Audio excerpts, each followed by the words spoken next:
দেশে অন্তর্বর্তী সরকার দায়িত্ব গ্রহণের পর বিভিন্ন মন্ত্রণালয়, দপ্তর ও অধিদপ্তরে ব্যাপক রদবদল হচ্ছে। গত কয়েকদিনে ক্রীড়াঙ্গনের বড় খবর, পদত্যাগ করতে যাচ্ছেন বাংলাদেশ ক্রিকেট বোর্ডের সভাপতি নাজমুল হাসান পাপন। অবশেষে আজ বোর্ড সভায় আনুষ্ঠানিকভাবে ক্রিকেট বোর্ডের সভাপতি পদ থেকে সরে দাঁড়িয়েছেন তিনি।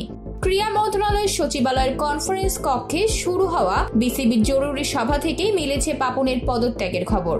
এদিকে বিসিবির নতুন সভাপতি হিসেবে নিযুক্ত হয়েছেন ফারুক আহমেদ।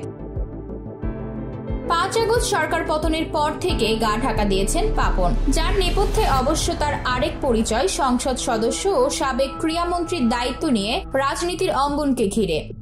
তবে গত 15 আগস্ট বেশ কিছু সূত্রের মাধ্যমে জানা যায় তিনি আপাতত অবস্থান করছেন লন্ডনে এবং সিদ্ধান্ত নিয়েছেন বিসিবি সভাপতির পদ ছাড়ার। তারই সূত্র ধরে আজ সচিবালয়ের বিসিবির জরুরি সভা শেষেই জানা গেল পাপনের পদত্যাগের খবর। 2009 সাল থেকে কিশোরগঞ্জ 6 আসনের এমপি ছিলেন নাজমুল হাসান পাপন। এর আগে সরকার মনোনীত সভাপতি হিসেবে 2012 সালে প্রথমবার বিসিবির দায়িত্ব নেন।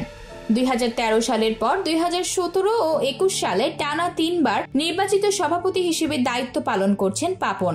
2013 সালে নাজমুল হাসান পাপন এনএসসি কোটায় পরিচালক হয়েছিলেন। পরবর্তীতে পরিচালকরা তাকে সভাপতি হিসেবে নির্বাচিত করেন। গত 2 নির্বাচনে তিনি ঢাকার আবাহনীর কাউন্সিলর হিসেবে পরিচালক নির্বাচিত হয়েছেন। পরবর্তীতে একই প্রক্রিয়ায় সভাপতি নির্বাচিত হয়েছিলেন পাপন। আতিকিয়া মাইমুনা, বার্তা 24।